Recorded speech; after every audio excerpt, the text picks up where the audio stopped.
In this video, we will talk about how to fix Windows security not working Windows 11. Method 1. Restart Windows Security Services. Click in Search. Type Services. Select Run as Administrator.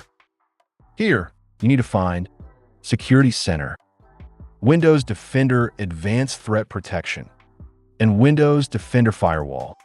If either of the services stopped, right-click. Select Start. Method 2. Repair or reset Windows Security app.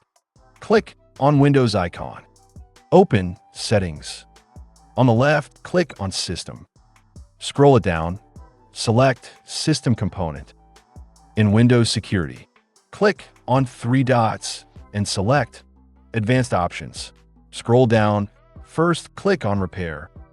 If that doesn't work, click on Reset. So that's how you can fix Windows security not working Windows 11. See you in the next video.